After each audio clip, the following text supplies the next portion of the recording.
A big hello from New York City. I hope everyone is doing well, and thank you for watching my segments. I'll keep doing it on a weekly basis, more or less. So, as promised, today I will show the double thirds trills. And again, start by comparing it to single note trills. In single notes, it's a single rotation, left, right, left, right, left, right, left, right. Becomes smaller and smaller, always keeping the feeling of being connected, everything being on the left when I play left and everything being on the right. And this is part of the training. How does it happen? How does it happen that we don't do this and the arm is not necessarily with the fingers? So that is, the job of a good teacher, to show it and to have the pianist feel the difference. It feels immediately different. You can do it on every finger, every combination, going into larger distances, in which case something else is added. But that is what trill is, or trill-like passages. When it comes to double thirds, it's all double rotation. That if you go, from the left to the right, it doesn't play together. It doesn't feel right. It causes a lot of problems. So people, a lot of the times, share it between the hands, but it's not always possible. Sometimes the right hand is playing, the left hand is somewhere else. So how does it happen? What happens here? So I'll start with the Chopin Barcarolle. It's a famous few measures of exactly this. So again, if I did it left to right, completely out of balance. Doesn't work. So it's left, left, left, left, left, left, left. And one of the problems in explaining this work is that what you see at any point is the amalgamation of motions, positions and motions that together end up looking or not looking like something a little bit different. In other words, when you do this, it doesn't tell you what's actually acting underneath.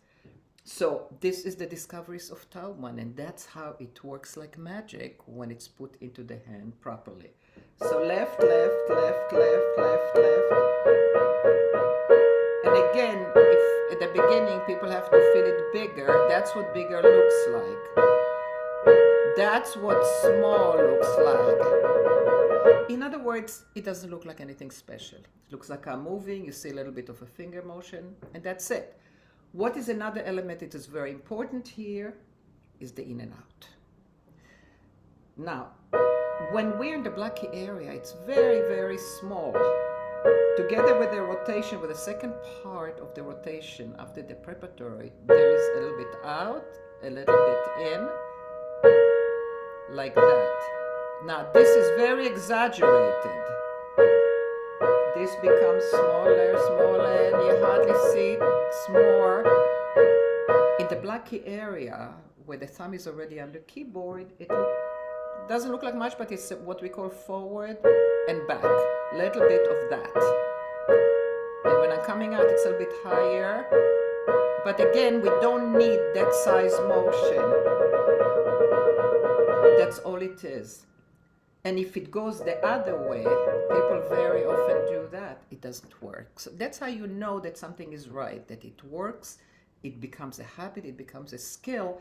So anytime you see double thirds, trills, or double thirds scales, that's what's happening underneath.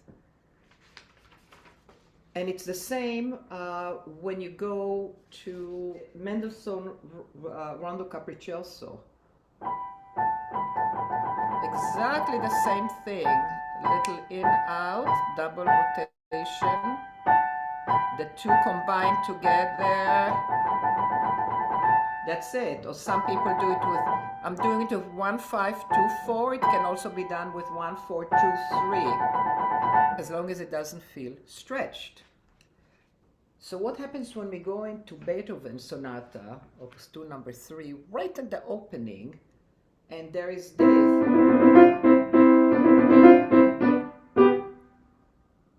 And that's what people have a lot of trouble, as you all know. You know, they divided between the hands. You can do that, but if you don't know how to do double thirds here, you don't know how to do double thirds elsewhere. And the important thing is to develop a skill so every time you see double thirds, you know exactly what to do. So what's happening here? Again, it's a double rotation. We know already, as I discovered at the beginning, that if we go left, right, you know, the notes don't come out together. But if we do left, left, it works. But there's another element, again, the in and out. Always in or toward the piano when we play with the thumb, always out with the other fingers.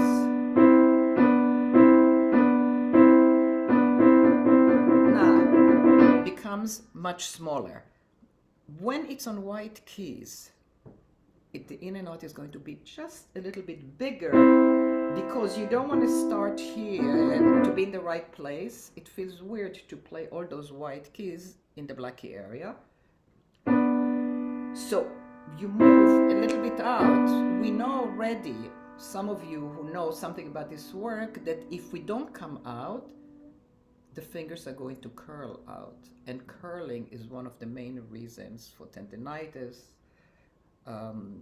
pain, all kinds of things that the hands begin to experience.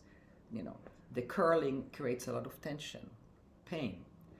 And then when if we don't curl very often, we twist in order to be out. So we do, other behaviors come into the playing that are not healthy. So what happens here, I start a little bit out, go in, out, in, out. And in and out is not a sliding. In and out is the arm motion in, together with the rotation, the second part of the rotation, preparatory motion in, preparatory motion out. And then it becomes smaller. That's all it is. So when people say, well, is there time to move in and out when you're in the white key area? It's not only that there's time to do that, but without it, I will be curling. When I'm curling, the tension reduces speed. And we always talk about how fast can we play. So it's when it's combined, again, when things are combined, and that's what happens at lessons, that once you get the rotation, which is the most basic element, other elements are added. And if they're there, they're there. If they're not there, the teacher will add them, but that's the other element. And the second one is already, the in and out is still there, but to a much smaller degree, because you're on the keyboard. You don't have to bring the thumb into the keyboard. So it's still there. It's still there, but to a smaller degree. And the last examples that I wanted to show is, of course, the Chopin Etude, the double thirds. So what happens right at the beginning? Exactly the same things. Left, left, which becomes smaller and smaller, and slide out and in, combined with the rotation. If you just take a movement by itself, it will work only to a degree, and it will always be a little bit too big, because it is by itself.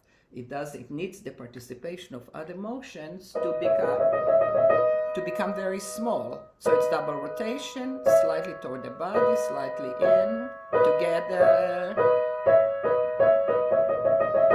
So this is what happens in double thirds everywhere. I wanted to show a couple more. Of course, here, exactly the same thing. Doesn't matter if you have the black keys, it's double rotation, and the in and out, or forward and back, are the same. I wanted to show another interesting aspect in measure 20. One second, no, I wanted to show first measure 44. So what happens here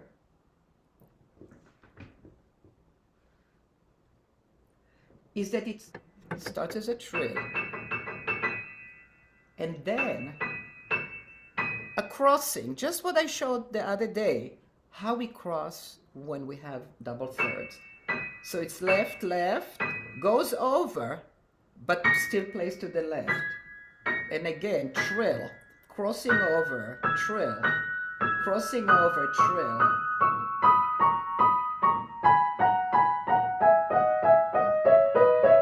And this is why knowledge is so important, because I'm first describing when we have the trills by themselves, but what happens when it is in the music? You know, other things are needed. So this is another example and another kind of a trill situation descending. So in measure 27, this is, again, this is a part of a trill. And often people will say, but it looks like you're going right, left, right, left. If I really went right, left, it would look like this, and I'm out of balance. Doesn't work. Your hands will always tell you what works and what doesn't work. No one else has to tell you it works or it doesn't work. And sitting and practicing it over and over again, you're practicing something that doesn't work. And it creates a lot of tension also, and it doesn't get in. The hands don't lie. It either works or it doesn't work. But what happens here, it's a trill situation. So what happens that you see that looks a little bit right, left is actually left. And then there's a small preparatory motion to go to here. And then it's a single rotation, but ends up in a double. Or if you go and you do the same thing, it's left, left, starts as a single, but end up as a double. So this is, you see that it's a much smaller right-left. What you're seeing is the next small preparatory motion to go back to here. That's what, this is why it's so important not to depend on looks, because the looks don't tell you what's happening underneath. There's a great deal of depth to this work. So it gives you really the elements that end up in a certain look. But the look is just the end result. It's just a look. So what happens here, it's the same as a trill, but it goes down. So it's still part of a trill, but it's a moving trill. You can say, you know, that it goes right, left.